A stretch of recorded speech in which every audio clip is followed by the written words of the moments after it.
On Sunday, we had the British Grand Prix at Silverstone, and man, it was a wild one, man. We had a weekend where I would actually argue this is a great weekend for Formula One, and I'll explain that down the road. But first of all, this weekend we had, I guess actually we should start with a sprint qualifying. We had the first ever sprint qualifying in Formula One. So you had regular qualifying on Friday, sprint qualifying on Saturday, the race on Sunday. And I'm not really plugged into any Formula One communities. I straight up, I don't know what people are saying about sprint qualifying. I can only tell you what I thought, and what I thought was it was awesome. I really enjoyed it. It's more of what I love, which is racing. I love racing. I love football, and those are my two favorite sports. And so more racing always seems like a good thing to me.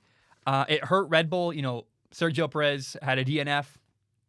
But I thought the midfield battles in sprint qualifying were phenomenal. It was really fun. For example, Daniel Ricciardo and Fernando Alonso battling for sixth place in the sprint was just really, really fun. I thought it was very compelling. And Lewis Hamilton said afterward that he likes the sprint format.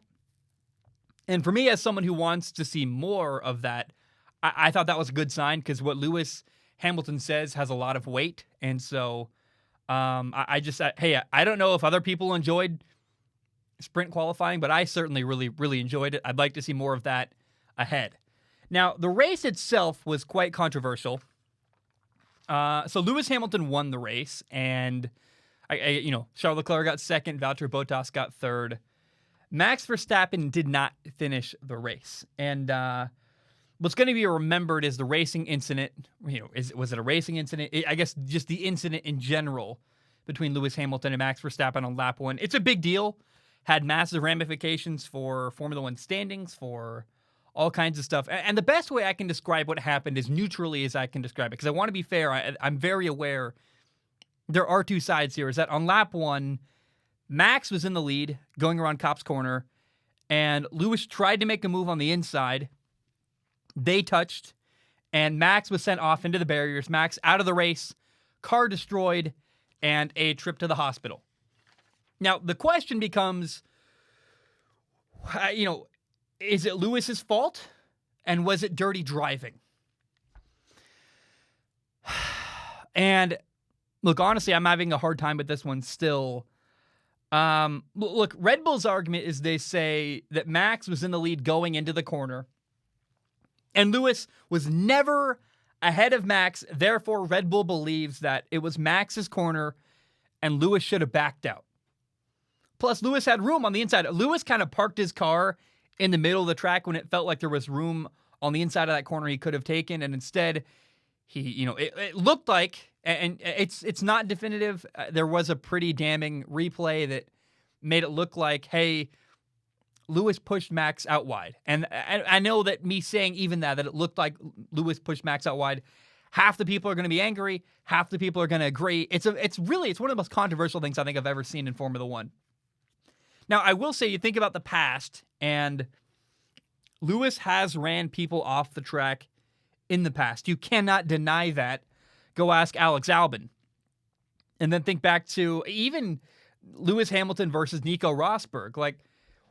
And what's really suspect is that who benefits from Max Verstappen crashing and not finishing the race the most? Who benefits the most from that? Lewis Hamilton. Did Lewis cause it? Man, I don't know. I do know that if I was Max Verstappen, I would be livid.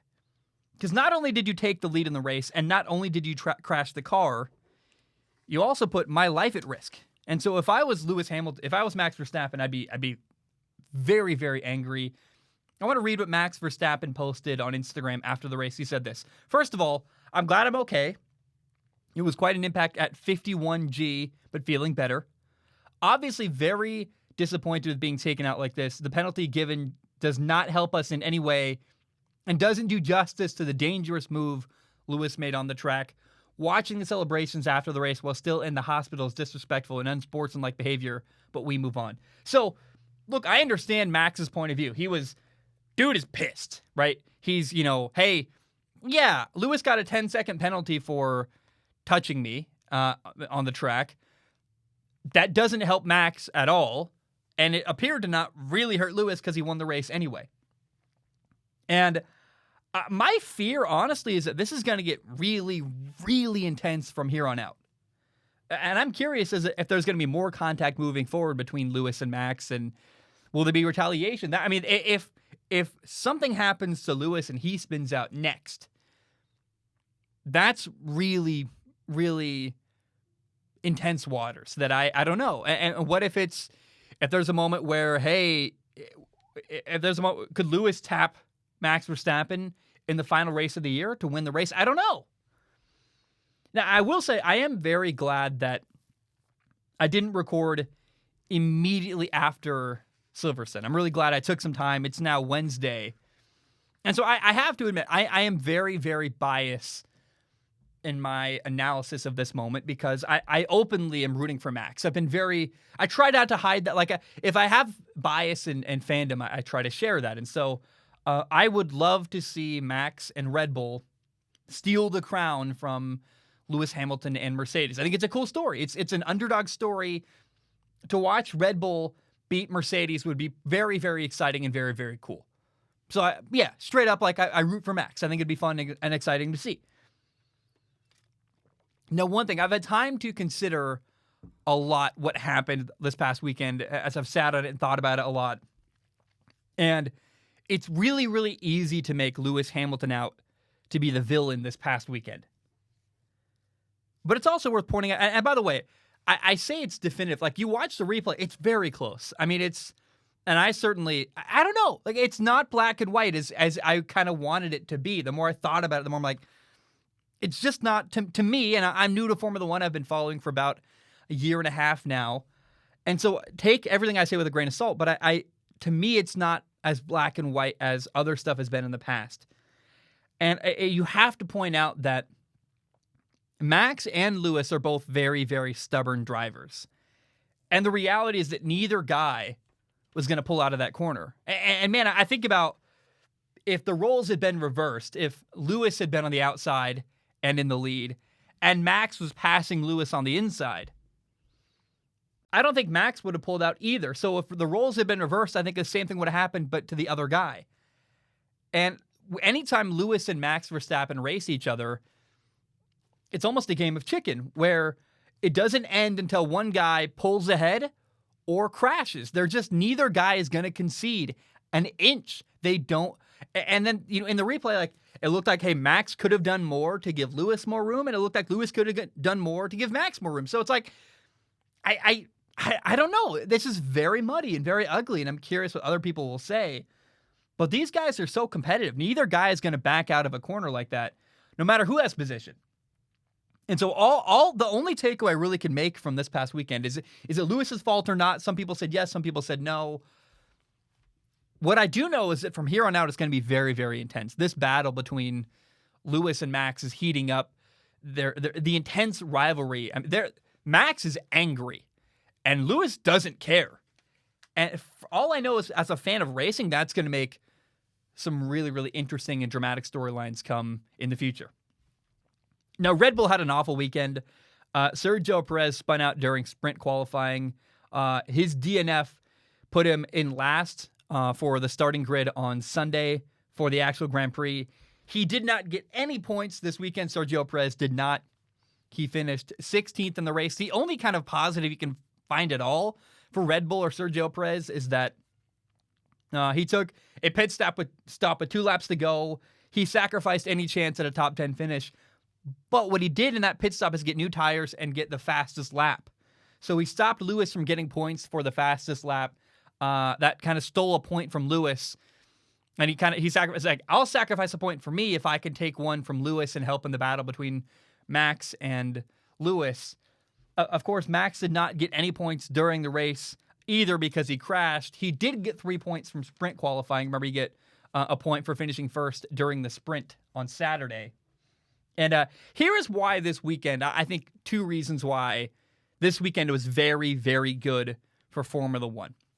Number one, obviously the rivalry between Max and Lewis and Red Bull and Mercedes, it's been reignited and intensified. There is no love lost right now. And, you crashed our guy.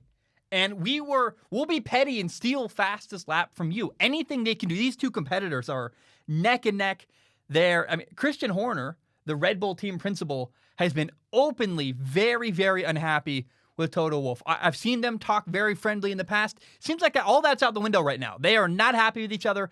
They are going to fight tooth and nail to the end. It's going to be a very, very interesting battle. Like this, it's heating up, and it's going to be very, very interesting and intense from here on out. So that's one way that, Formula One really, really benefited from this past weekend at the British Grand Prix.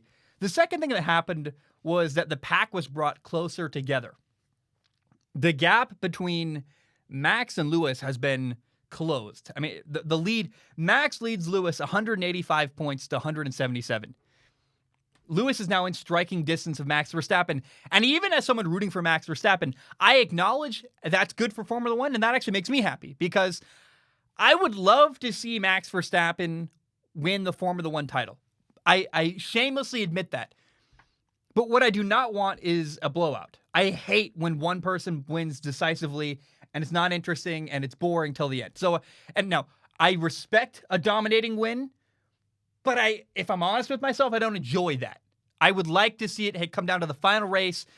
They're within a couple points, and I want it to matter all the way till the very end of the season. I would like to see that. So when one guy is dominating the other, I don't love that. It's not my favorite thing in sports. So to see the gap closed between these two drivers, that's awesome. Now, Red Bull also only leads Mercedes now 289 points to 285. Red Bull had a massive lead going into the weekend. That lead is gone. Red Bull only got 3 points the entire weekend. They got 3 points from Max Verstappen getting first in the sprint. Mercedes got 3 points as well in sprint qualifying because Lewis they got second and third. So that's, 2 points for second, 1 point for third, 3 points total. So that's neutralized, right? And then in the race, they got a total of 35 points for first and third place. And so Mercedes made up 35 points this weekend in their battle against Red Bull. So not only did the battle between Mercedes and Red Bull get tightened down, also McLaren and Ferrari are very close together in the battle for third. Ferrari got second place with Charles Leclerc and sixth with Carlos Sainz. McLaren got fourth and fifth. Lando Norris got fourth. Danny Ricciardo got fifth. McLaren right now is in third in Formula One with 163 points in the constructors' standings. And Ferrari's in fourth with 148 points. It's close. It's interesting. This battle between my other favorite battle right now in Formula One is this battle between Ferrari and McLaren. And so, man, there's a lot of good battles in midfield. I don't need to go too much into it. I think it's interesting what's going on with Alpine is really interesting. Fernando Alonso is making significant progress. But right now, the two battles at the top are dominating my headspace, Mercedes and Red Bull and Ferrari and McLaren. And I walked away from this weekend thinking like this is really, really good for Formula One. Now, one final thing I do feel like I need to say and want to say about the British Grand Prix at Silverstone is that whether you think Lewis Hamilton was the villain this weekend or not, it was still an impressive comeback. Lewis Hamilton got a 10-second penalty for the incident with Max. And then here's the situation, this kind of the screenshot you have to make to go, wow, in this situation, he won the race. So with 16 laps to go, Lewis was in third place, 12 seconds behind Charles Leclerc, who was in first place. And he made up a ton of time in 16 laps. I know he has a better car, but that's still really impressive driving that he came back and won the race in that situation. That's worthy of respect in my book. I just think that, hey, like, no matter whether you like Lewis or not here, that's an impressive comeback. He did it in front of his home fans in the British Grand Prix. That's very, very cool. Also, shout out to Charles Leclerc. He led the race for 50 of 52 laps. At the end of lap 1, he had the lead. He held on to that lead until lap 50 when he got passed with 2 laps to go. That's getting second is a great result for Charles Leclerc. And again, my final thought really, as I look back on this past weekend in Formula One, is that the British fans are unbelievable. I mean, you could hear, it's one of the first times in a long time I've watched the Formula One race and audibly heard the fans in the background as they cheered as cars went by. And I am not sure how they count this. Like if you come on Friday, Saturday, and Sunday, are you counted 3 times or not? I don't know. but I read that the weekend attendance was 356,000 people this weekend, that's unbelievable. I don't know how they count that. Are you counted multiple times? I don't know, but nonetheless, the crowd was awesome. The energy at Silverstone was unbelievable. Shout out to the fans. Really, really fun. And I'm excited. August 1st, we got another race coming up. I believe Hungary. Hungary, however you say it. Someone can school me. I don't know. I'm not European. But I'm really, really excited for Formula One. It's heating up, man. This battle between Lewis and Max has been fun, and it feels like it's only just getting started. So I am really excited for the rest of the year in Formula One. It's going to be very, very interesting, very, very exciting. And man, I hope that Max can put his car back together. I mean, that that poor thing was destroyed. And will that cause any problems for Red Bull moving forward? Like, I don't know. Will it hurt their chemistry of their car? I don't know. So keep your eye on that too. Can Red Bull even come back from rebuilding their car? I don't know. But I'm really excited for the rest of the year in Formula One. It's going to be an incredible finish to the 2021 Formula One season.